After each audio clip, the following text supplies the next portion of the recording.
Welcome to competitive cracker. എൻ്റെ പേര് ഷൈജു. അപ്പം ഞാൻ ഇന്ന് നിങ്ങളുടെ മുമ്പിൽ വന്നിരിക്കുന്നത്, നമുക്കറിയാം ഇനി നമ്മുടെ 10th പ്രിലിംസിന്റെ പരീക്ഷയ്ക്ക് ഏതാനും ചില ദിവസങ്ങൾ മാത്രമേ ബാക്കിയുള്ളൂ. സോ ആ ദിവസങ്ങൾ ഏറ്റവും ഭംഗിയായിട്ട് കൃത്യമായിട്ട് ഫലപ്രദമായിട്ട് വിനിയോഗിച്ചെങ്കിൽ മാത്രമേ ഈ പരീക്ഷ, അതായത് സെക്രട്ടേറിയറ്റ് OA, അതേപോലെ തന്നെ ലാബ് അസിസ്റ്റന്റ് ഉൾപ്പെടെയുള്ള നമ്മുടെ ഏറ്റവും പ്രധാനപ്പെട്ട തസ്തികകൾ ഏറ്റവും ഭംഗിയായിട്ട് നമുക്ക് ക്രാക്ക് ചെയ്യാൻ സാധിക്കത്തുള്ളൂ. അപ്പോൾ ഈ തസ്തികകൾക്ക് വേണ്ടിയിട്ട് നമ്മൾ തയ്യാറെടുക്കുമ്പോൾ ആദ്യമായിട്ട് നമ്മൾ എഴുതുന്ന പരീക്ഷയാണ് ഏത്? ഈ പ്രിലിംസിന്റെ പരീക്ഷ. സോ പ്രിലിംസിന്റെ പരീക്ഷയിലെ കൃത്യമായിട്ട് നല്ല മാർക്ക് വാങ്ങിച്ച് നമ്മൾ വന്നെങ്കിൽ മാത്രമേ മുമ്പോട്ട് പോകുന്ന സമയത്ത് നമുക്ക് മെയിൻസിന്റെ പരീക്ഷ എഴുതുമ്പോൾ റാങ്ക് ലിസ്റ്റിലെ ആദ്യ ഭാഗത്തേക്ക് നമ്മുടെ പേരുണ്ടാവത്തുള്ളൂ. സോ ഇത് സെക്രട്ടേറിയറ്റ് OA ആകുക എന്നുള്ള ഒരു ലക്ഷ്യം, അല്ലെങ്കിൽ ലാബ് അസിസ്റ്റന്റ് ആകുക എന്നുള്ള ഒരു ലക്ഷ്യത്തിന്റെ ആദ്യ പടിയാണ് നമ്മൾ എഴുതാൻ പോകുന്ന ഈ 10th പ്രിലിംസിന്റെ പരീക്ഷ. ഇതില് ഏറ്റവും ഭംഗിയായിട്ട് നമ്മൾ മാർക്ക് സ്കോർ ചെയ്യുന്നു. അതിനുശേഷം നമ്മൾ മെയിൻസിന്റെ പരീക്ഷയ്ക്ക് വേണ്ടി തയ്യാറെടുക്കുന്നു. തീർച്ചയായിട്ടും ഒരുപാട് പരാജയങ്ങൾ ഏറ്റുവാങ്ങിയ ആളുകൾ മാത്രമേ അവസാനം വിജയത്തിന്റെ ആ ഒരു സ്റ്റെപ്പിലേക്ക് എത്തത്തുള്ളൂ. സോ ഓരോ ദിവസങ്ങളും നിങ്ങൾ പ്രതീക്ഷയോടുകൂടി മുമ്പോട്ട് പോവുക. സർക്കാർ ജോലി എന്ന സ്വപ്നം 2025 സാക്ഷാത്കരിക്കുക. 2025 എന്ന് പറയുന്ന വർഷം നമ്മുടെ ജീവിതത്തിലെ ഒരുപാട് മാറ്റങ്ങളും ഒരുപാട് സന്തോഷങ്ങളും ഒക്കെ ഉണ്ടാകുന്ന ഒരു വർഷമായി മാറട്ടെ എന്ന് ആത്മാർത്ഥമായിട്ട് പ്രാർത്ഥിച്ചുകൊണ്ട് നമുക്ക് ഇന്നത്തെ ക്ലാസ്സിലേക്ക് പോകാം. ഇന്ന് നമ്മൾ എടുത്തിരിക്കുന്ന ചോദ്യങ്ങൾ ഈ ഡിസംബർ 28 തുടങ്ങാൻ പോകുന്ന നമ്മുടെ 10th പ്രിലിംസിന്റെ പരീക്ഷയ്ക്ക് ചോദിക്കാൻ സാധ്യതയുള്ള ചോദ്യങ്ങളാണ് ക്ലാസ്സിൽ പരിചയപ്പെടുത്താൻ പോകുന്നത്. സോ അതിനു വേണ്ടിയിട്ട് നമ്മൾ എടുത്തിരിക്കുന്ന ക്വസ്റ്റ്യൻ പേപ്പർ 165/24 ക്വസ്റ്റ്യൻ പേപ്പറാണ്. അതായത് 535/2023 നമ്മുടെ LGSന്റെ പരീക്ഷയുണ്ടല്ലോ, കഴിഞ്ഞ ആഴ്ചകളിലായിട്ട് നടന്നു പോയ ഒരു LGSന്റെ പരീക്ഷയിലെ ഏറ്റവും പ്രധാനപ്പെട്ട ചോദ്യങ്ങളാണ് ഇന്നത്തെ ക്ലാസ്സിൽ പരിചയപ്പെടുത്താൻ പോകുന്നത്. സോ LGSന്റെ പരീക്ഷ വിവിധ ഘട്ടങ്ങളായിട്ട് നടന്ന് അവസാനിച്ചു കൊണ്ടിരിക്കുക. അവിടെ പത്തനംതിട്ട, ഇടുക്കി, മലപ്പുറം, കണ്ണൂർ ജില്ലകളിലെ എഴുതി മാറി LGSന്റെ പരീക്ഷയ്ക്ക് ചോദിച്ച ചോദ്യങ്ങളാണ് നമ്മൾ ഇന്നത്തെ ക്ലാസ്സിൽ പരിചയപ്പെടുത്താൻ പോകുന്നത്. ഓരോ ചോദ്യങ്ങളും ഡീറ്റെയിൽഡ് ആയിട്ട് പറയും, ഏത് ചാപ്റ്ററിന് ചോദിച്ച ചോദ്യമാണെന്ന് കൃത്യമായിട്ട് പറയും. സോ വരാൻ പോകുന്ന നമ്മുടെ 10th പ്രിലിംസിന്റെ പരീക്ഷയ്ക്ക് ഈ ചോദ്യങ്ങളെല്ലാം ഒരുപാട് ഉപകാരപ്പെടും എന്നുള്ള കാര്യം ഉറപ്പാണ്. അപ്പൊ നമുക്ക് നേരെ ആ ചോദ്യങ്ങളൊക്കെ ഒന്ന് പഠിക്കാം. മക്കളെ, നമ്മുടെ ഒന്നാമത്തെ ചോദ്യം ഇതാ പിടിച്ചു. ചോദ്യം ഇതാണ്: പൈതഗോറസ് ത്രികങ്ങൾ അല്ലാത്തതേത് എന്നാണ് ചോദ്യം. പൈതഗോറിയൻ ട്രിപ്ലറ്റ് അല്ലാത്തത് ഏത് എന്നാണ് ചോദിച്ചിരിക്കുന്നത്. നമുക്കറിയാം പൈതഗോറസ് തിയറം എന്തുവാ? പൈതഗോറസ് തിയറം നമുക്കറിയാം, Karnam square is equal to പാദം സ്ക്വയർ പ്ലസ് ലംബം സ്ക്വയർ ആണെന്നുള്ള കാര്യം എല്ലാവർക്കും അറിയാം. ഇതാണ് നമ്മുടെ പൈതഗോറസ് സിദ്ധാന്തം. പൈതഗോറസ് സിദ്ധാന്തം എന്താണ് പറയുന്നത്? Karnam square is equal to പാദം സ്ക്വയർ പ്ലസ് ലംബം സ്ക്വയർ ആണ്. ഇനി ഏതെങ്കിലും മൂന്ന് സംഖ്യകൾ ഈ ഒരു റൂള് കൃത്യമായിട്ട് ഒബേ ചെയ്യുന്നുണ്ടെങ്കിൽ, ഏതെങ്കിലും മൂന്ന് സംഖ്യകൾ ആ റൂള് കൃത്യമായിട്ട് ഒബേ ചെയ്യുന്നുണ്ടെങ്കിൽ ആ സംഖ്യകളെ പറയുന്ന പേരാണ്, ആ മൂന്ന് സംഖ്യകളെ പറയുന്ന പേരാണ് പൈതഗോറിയൻ ട്രിപ്ലറ്റ്, അല്ലെങ്കിൽ പൈതഗോറിയൻ ത്രികങ്ങൾ എന്ന് പറയും. പൈതഗോറിയൻ ട്രിപ്ലറ്റ് എന്ന് പറയും. അത്രേ ഉള്ളൂ അർത്ഥം. പൈതഗോറസ് ത്രികങ്ങൾ എന്ന് പറയും. അപ്പോൾ സോ പൈതഗോറിയൻ ട്രിപ്ലറ്റ് അല്ലാത്തതേത് എന്നല്ലേ ചോദിച്ചിരിക്കുന്നത്? ഇതാണ് നമ്മുടെ ചോദ്യം. സോ നമുക്ക് നോക്കാം. ഇനി എക്സ്ട്രാ നിങ്ങൾ ഓർത്തിരിക്കേണ്ട ഒരു പ്രധാനപ്പെട്ട പോയിന്റ് എന്ന് പറഞ്ഞാൽ, ഏതെങ്കിലും മൂന്ന് സംഖ്യകളുടെ അംശബന്ധം 3 അംശബന്ധം 4 അംശബന്ധം 5 ആണെങ്കിൽ, ഏതെങ്കിലും മൂന്ന് സംഖ്യകളുടെ അംശബന്ധം 3 അംശബന്ധം 4 അംശബന്ധം 5 ആണെങ്കിൽ തീർച്ചയായിട്ടും അത് പൈതഗോറിയൻ ട്രിപ്ലറ്റ് ആയിരിക്കും. നിങ്ങൾക്ക് സംശയം ഉണ്ടോ നോക്കിക്കേ. അതായത് 3 × 1 3, 4 × 1 4, 5 × 1 5.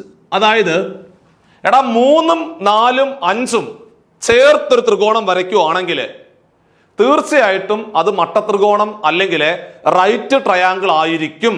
സോ മട്ടത്രികോണത്തിന്റെ വശങ്ങളെ പറയുന്ന പേരാണല്ലോ പൈതഗോറിയൻ ട്രിപ്ലറ്റ് അല്ലെങ്കിൽ പൈതഗോറിയൻ ത്രികങ്ങൾ എന്ന് പറയുന്നത്, അല്ലെങ്കിൽ പൈതഗോറിയൻ ത്രിത്രയം എന്നൊക്കെ പറയും, പല പേരുകളിൽ അറിയപ്പെടുന്നത്. സോ പൈതഗോറിയൻ ട്രിപ്ലറ്റ് ആകണമെങ്കിൽ ആ 3 സംഖ്യകൾ പൈതഗോറസ് തിയറം അംഗീകരിക്കണം. പൈതഗോറസ് തിയറം അംഗീകരിക്കുന്നുണ്ടെങ്കിൽ അത് പൈതഗോറിയൻ ട്രിപ്ലറ്റ് ആണെന്നും ആ 3 സംഖ്യകൾ മട്ടത്രികോണത്തിന്റെ 3 വശങ്ങളാണെന്നുള്ള കാര്യത്തിൽ യാതൊരു തർക്കവും ഇല്ല.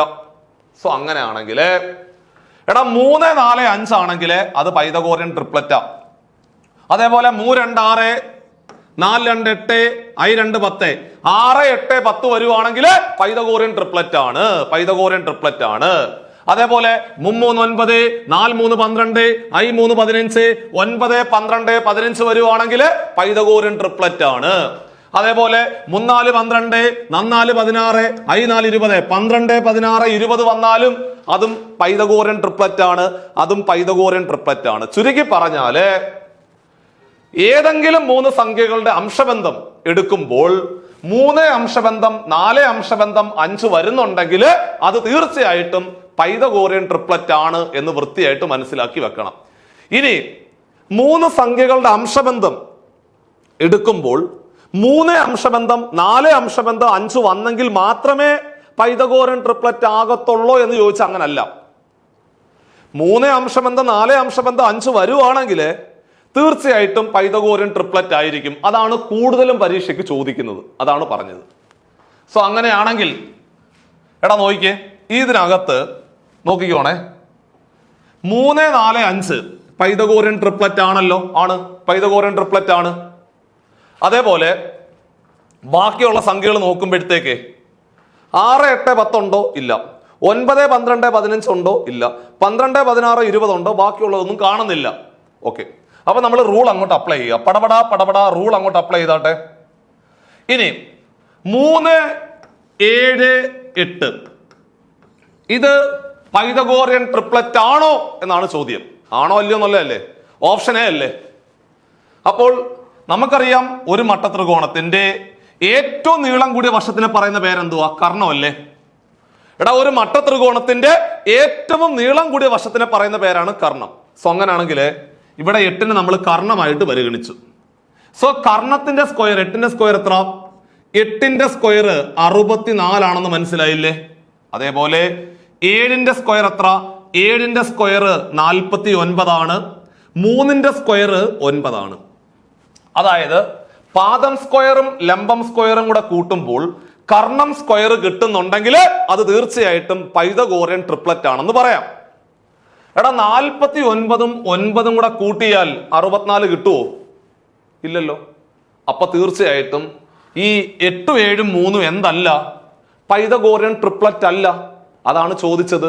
പൈതഗോറിയൻ ത്രികങ്ങൾ അല്ലാത്തത് ഏത് എന്നല്ല ചോദിച്ചത്. അപ്പോൾ ഇവിടെ 8ഉം 7ഉം 3ഉം കൂടെ ചേരുമ്പോൾ അത് 3ഉം 8, 7, 3 ചേർന്ന് കഴിഞ്ഞാല് ഒരിക്കലും ഒരു മട്ടത്രികോണം നിങ്ങൾക്ക് വരയ്ക്കാൻ സാധിക്കത്തില്ല. സോ അങ്ങനെയാണെങ്കിൽ പൈതഗോറിയൻ ത്രികങ്ങൾ അല്ലാത്തത് ഏത് എന്ന് ചോദിച്ചാല് ഉത്തരം ഓപ്ഷൻ എ ആയിരുന്നു. ഓപ്ഷൻ എ ആയിരുന്നു അതിന്റെ റൈറ്റ് ആൻസർ. അപ്പൊ ഒന്നാമത്തെ ക്വസ്റ്റ്യൻ മനസ്സിലായല്ലോ, ഒന്നാമത്തെ ചോദ്യം മനസ്സിലായല്ലോ, ഇതുമായിട്ട് ബന്ധപ്പെട്ടുകൊണ്ട് കംപ്ലീറ്റ് കാര്യങ്ങൾ മനസ്സിലായല്ലോ. അപ്പോൾ എന്താണ് പൈതഗോറസ് തിയറം? കർണം സ്ക്വയർ ഈസ് ഈക്വൽ ടു പാദം സ്ക്വയർ പ്ലസ് ലംബം സ്ക്വയർ ആണ്. ഒരു മട്ടത്രികോണത്തിന്റെ 3 വശങ്ങളുണ്ടല്ലോ, ആ 3 വശങ്ങളുണ്ടല്ലോ, ആ 3 അളവുകളുണ്ടല്ലോ, അവന്മാരെ പറയുന്ന പേരാണ് പൈതഗോറിയൻ ത്രികങ്ങൾ എന്ന് പറയും, അല്ലെങ്കിൽ പൈതഗോറിയൻ ട്രിപ്ലറ്റ് എന്ന് പറയും. പൈതഗോറസ് ത്രികങ്ങൾ അല്ലെങ്കിൽ പൈതഗോറിയൻ ത്രികങ്ങൾ എന്ന് പറയും, അല്ലെങ്കിൽ പൈതഗോറിയൻ ത്രിത്രയം എന്നൊക്കെ പറയാറുണ്ട്, പല പേരുകളിൽ പറയാറുണ്ട്. സോ ഇതായിരുന്നു ഒന്നാമത്തെ ചോദ്യം. ഓപ്ഷൻ എ ആയിരുന്നു അതിന്റെ റൈറ്റ് ആൻസർ. രണ്ടാമത്തെ ക്വസ്റ്റ്യൻ നോക്കിയേ.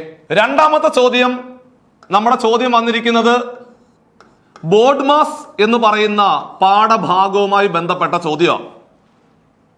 അപ്പൊ ഇവിടെ ചോദ്യം ഇതാണ്, മക്കളെ 5 പ്ലസ് 2 × 3 കണ്ടോ -1/2 × 6ന്റെ വില എത്ര എന്നാണ് ചോദിച്ചിരിക്കുന്നത്. ഇതാണ് നമ്മുടെ ക്വസ്റ്റ്യൻ, ഇതാണ് നമ്മുടെ ചോദ്യം. ആദ്യം ഒരു ചോദ്യത്തില് ഒന്നിലധികം മാത്തമാറ്റിക്കൽ ഓപ്പറേഷൻസ്, പ്ലസ് മൈനസ് ഗുണനം ഹരണം, ഇത് കണ്ടു കഴിഞ്ഞാൽ നമുക്ക് തോന്നുന്ന രീതി ചെയ്യാൻ പാടില്ല. അവിടെ നമ്മൾ കൃത്യമായിട്ട് റൂൾ അപ്ലൈ ചെയ്യണം. ആ റൂളാണ് എന്ത്? BODMAS rule എന്നറിയപ്പെടും. സോ അങ്ങനെയാണെങ്കിൽ ആദ്യം ബ്രാക്കറ്റ് ചെയ്യണം. ബ്രാക്കറ്റ് ഉണ്ടോടാ ഇവിടെ? ബ്രാക്കറ്റ് ഉണ്ടോ? ഇല്ല, ബ്രാക്കറ്റ് ഇല്ല. രണ്ടാമത് ഓഫ് ഉണ്ടോ? ഓഫ് എന്ന് പറഞ്ഞു കഴിഞ്ഞാല് മലയാളത്തില് ഇൻഡേ അല്ലെങ്കിൽ യുഡേ എന്ന് പറയും. ഓഫ് ഉണ്ടോ? ഓഫ് ഉണ്ടോ? ഓഫ് ഇല്ല. ഇൻഡേ ഇല്ല, യുഡേ ഇല്ല, ബ്രാക്കറ്റ് ഇല്ല, ഓഫ് ഇല്ല. അടുത്ത ഡിവിഷൻ ഉണ്ടോ? ഡിവിഷൻ ഉണ്ടോ? ഡിവിഷൻ സിമ്പൽ ഉണ്ടോ? ഡിവിഷൻ ഉണ്ടോ? ഡിവിഷൻ ഉണ്ടോ? ഡിവിഷൻ ഇല്ല. മൾട്ടിപ്ലിക്കേഷൻ ഉണ്ടോ? ഉണ്ട്. മൾട്ടിപ്ലിക്കേഷൻ ഉണ്ടെങ്കിൽ ആ ഭാഗം ആദ്യം ചെയ്യണം. മൾട്ടിപ്ലിക്കേഷൻ മാത്രമാണ് ചെയ്യേണ്ടത് ആ സ്റ്റെപ്പില്. അപ്പൊ ആദ്യം ചെയ്യേണ്ടത് ബ്രാക്കറ്റ്, അതിനുശേഷം ഓഫ് ചെയ്യണം, അതിനുശേഷം ഡിവിഷൻ ചെയ്യണം, അതിനുശേഷമാണ് മൾട്ടിപ്ലിക്കേഷൻ ചെയ്യേണ്ടത്, അതിനുശേഷം അഡീഷൻ, അതിനുശേഷം സബ്ട്രാക്ഷൻ. അപ്പൊ അടുത്ത എന്താണ് ചെയ്യേണ്ടത്? മൾട്ടിപ്ലിക്കേഷൻ ആണ് ചെയ്യേണ്ടത്. മൾട്ടിപ്ലിക്കേഷൻ ചെയ്യണം. മൾട്ടിപ്ലിക്കേഷൻ ചെയ്യണം. അതായത് മൾട്ടിപ്ലിക്കേഷൻ സിമ്പലിന്റെ അവിടെ നോക്കിക്കേ, അതെ, ആ ഒരു ഭാഗം നിങ്ങൾ വട്ടം വരച്ചു വെക്കണം. അത് മാത്രമേ ചെയ്യാൻ പാടുള്ളൂ കേട്ടോ. അത് മാത്രമേ ചെയ്യാൻ പാടുള്ളൂ എന്നറിയാൻ വേണ്ടിയാണ് ഞാൻ വട്ടം വരച്ച് വെച്ചിരിക്കുന്നത്. എടാ, എത്ര മൾട്ടിപ്ലിക്കേഷൻ ഉണ്ടെങ്കിലും അതെല്ലാം ഒറ്റ സ്റ്റെപ്പ് ചെയ്യാം. പക്ഷേ മൾട്ടിപ്ലിക്കേഷൻ മാത്രമേ ചെയ്യാവുള്ളൂ. അതാണ് റൂള്. സോ അങ്ങനെയാണെങ്കിൽ എഴുതിക്കൂ. 5 പ്ലസ് 2 3 കൂടെ ഗുണിച്ച എത്ര? 6 അല്ലേ? 2 3 കൂടെ ഗുണിച്ച 6 മൈനസ് എടാ 1/2 ഇൻറ്റു 6. 1/2 ഇൻറ്റു 6. 2ഉം 6ഉം കൂടെ വെട്ടിയാൽ 3 അല്ലേ? 2ന്റെ മൂന്നാമത്തെ മൾട്ടിപ്പിൾ അല്ലേ 6? അപ്പൊ 1 ഇൻറ്റു 3 എത്ര? 3 അല്ലേ? 1 ഇൻറ്റു 3 3 എന്ന് വരും. അപ്പൊ ഇവിടെ നമുക്ക് 3 എന്ന് കിട്ടി. അങ്ങനെ നമ്മൾ മൾട്ടിപ്ലിക്കേഷനും കഴിഞ്ഞു. ഇനി അഡീഷനും സബ്ട്രാക്ഷനും മാത്രമേ ഉള്ളെങ്കിൽ, ഇവിടെ പിള്ളേരെ അഡീഷണൽ സബ്ട്രാക്ഷൻ മാത്രമേ ഉള്ളെങ്കിൽ റൂള് നോക്കണ്ട. റൂള് നോക്കാതെ വെറുതെ ലെഫ്റ്റ് ടു റൈറ്റ് ഓർഡറിൽ അങ്ങ് ചെയ്താൽ മതി. നിങ്ങൾ റൂള് നോക്കണ്ട. എന്തേ ഉണ്ടാവാൻ പാടുള്ളൂ? അഡീഷനും സബ്ട്രാക്ഷനും മാത്രമേ ഒരു ക്വസ്റ്റിനകത്തുള്ളെങ്കിൽ റൂള് നോക്കണ്ട. റൂള് നോക്കണ്ട. നിങ്ങൾക്ക് ഇഷ്ടമുള്ള പോലെ ലെഫ്റ്റ് ടു റൈറ്റോ റൈറ്റ് ടു ലെഫ്റ്റോ എങ്ങനെ വേണേലും ചെയ്യാം. No problem. സോ അങ്ങനെയാണെങ്കിൽ 5ഉം 6ഉം കൂടെ കൂട്ടി എത്രടാ? 5ഉം 6ഉം 11 അല്ലേ? ആ 11 3 കുറച്ചാൽ എത്ര? 11 3 കുറച്ചാൽ 8 അല്ലേ? ഉത്തരം 8. ഓപ്ഷൻ ബി ആയിരുന്നു അതിന്റെ റൈറ്റ് ആൻസർ. കണ്ടോ? ഓപ്ഷൻ ബി ആയിരുന്നു റൈറ്റ് ആൻസർ. അപ്പോൾ ബോഡ്മാസുമായിട്ട് ബന്ധപ്പെട്ടുകൊണ്ട് കുറെ ചോദ്യങ്ങൾ ചെയ്ത് പഠിക്കണം. ബോഡ്മാസ് റൂൾ എന്ന് പറയുന്ന ഭാഗം വരാൻ പോകുന്ന 10th പ്രിലിംസിന്റെ പരീക്ഷയുടെ ക്വസ്റ്റ്യൻ പേപ്പറിനകത്ത് ഉറപ്പായിട്ടും ഒന്നിലധികം ചോദ്യങ്ങൾ ഉണ്ടാവും. ഏറ്റവും കുറഞ്ഞ ഒരു 20 ചോദ്യങ്ങളെങ്കിലും ബോഡ്മാസുമായിട്ട് ബന്ധപ്പെട്ട് എടുത്തു വെച്ച് പഠിച്ച് മുമ്പോട്ട് പോവുകയാണെങ്കിൽ ഏറ്റവും ഭംഗിയായിട്ട് ബോഡ്മാസിനകത്തെ മാർക്ക് നിങ്ങൾക്ക് സ്കോർ ചെയ്യാൻ സാധിക്കും. Okay, clear?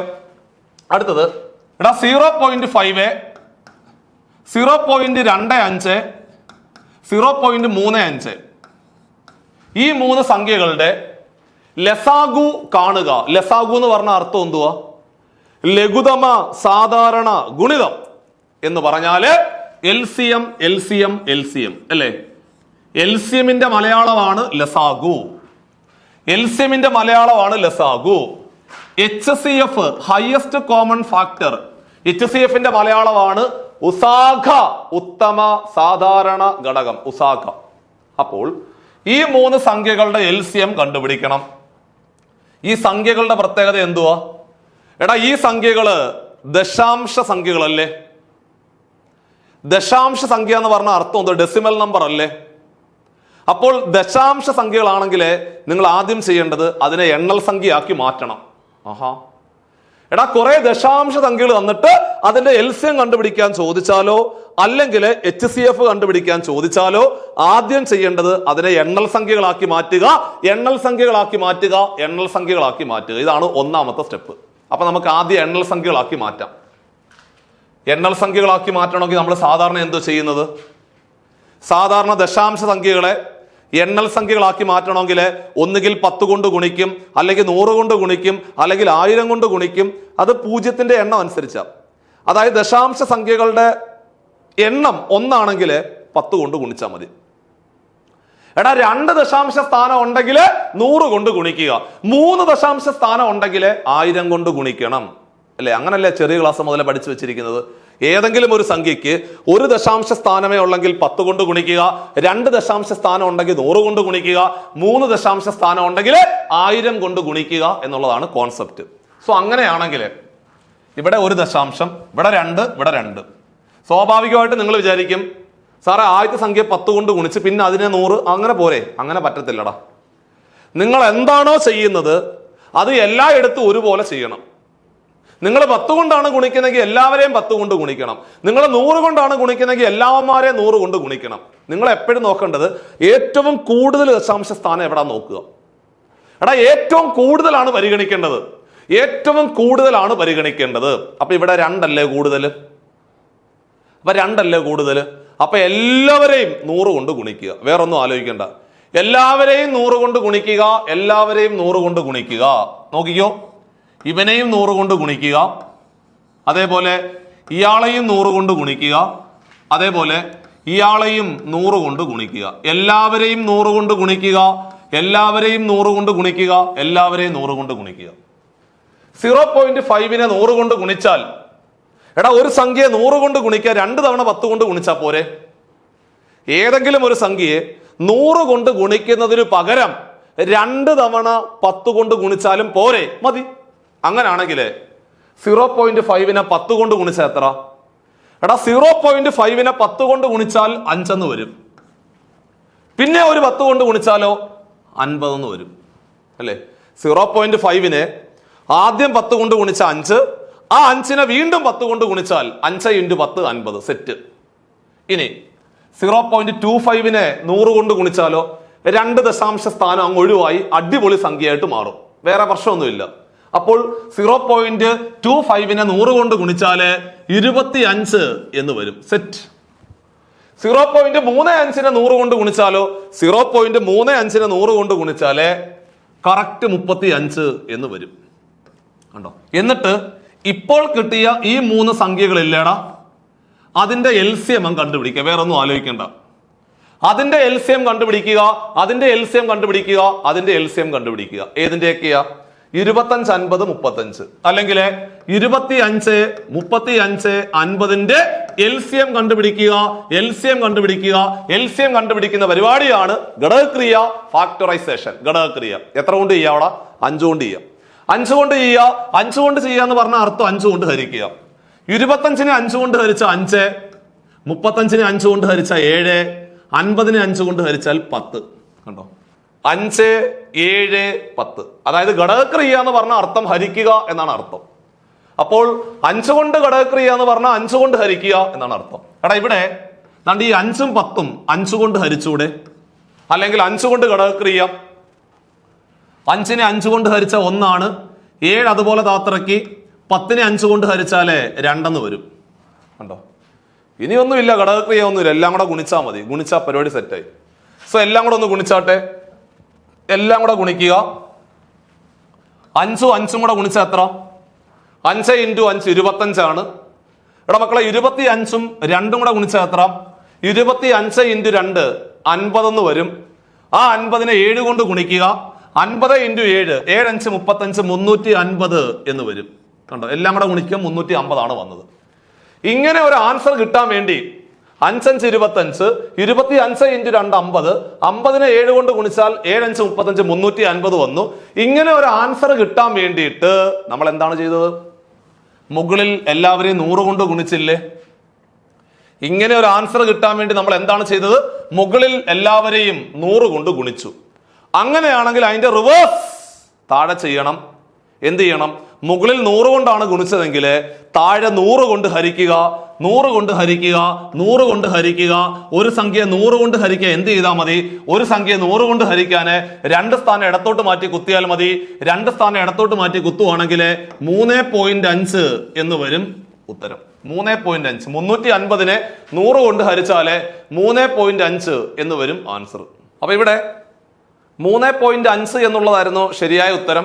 ഓപ്ഷനകത്ത് ആൻസർ അടയാളപ്പെടുത്തിയിട്ടില്ല.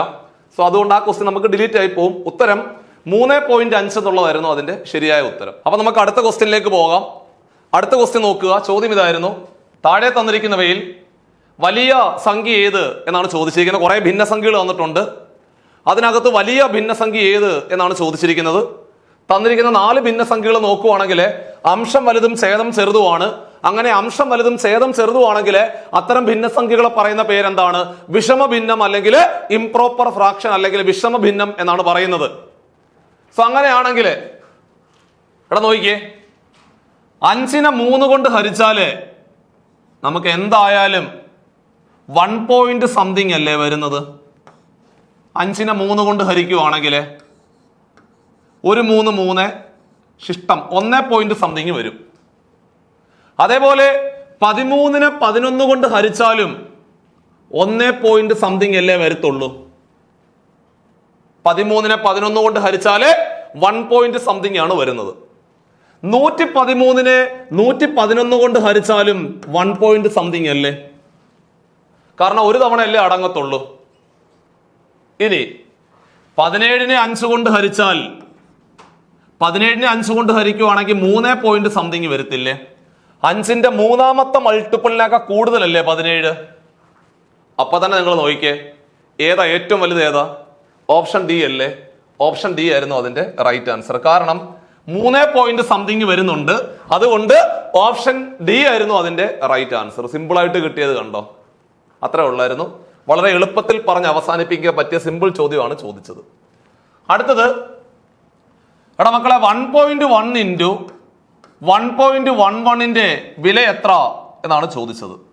അപ്പൊ സാധാരണ നമ്മൾ ദശാംശ സംഖ്യകളെ ഗുണിക്കുന്നത് പോയിന്റ് മാറ്റിയിട്ട് ആ സംഖ്യകൾ തമ്മിൽ ഗുണിച്ചിട്ട് എത്ര ദശാംശ സ്ഥാനം ഉണ്ടോ അത്രയും സ്ഥാനം ഇടത്തോട്ട് മാറ്റി കുത്തണം എന്നാണ് പഠിച്ചു വെച്ചിരിക്കുന്നത്.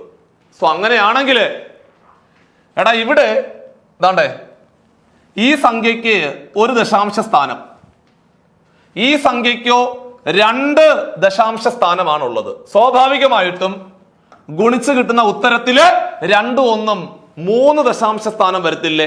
വരും. അങ്ങനെ 3 ദശാംശ സ്ഥാനം വന്നിരിക്കുന്ന ഓപ്ഷൻ നോക്കിക്കേ.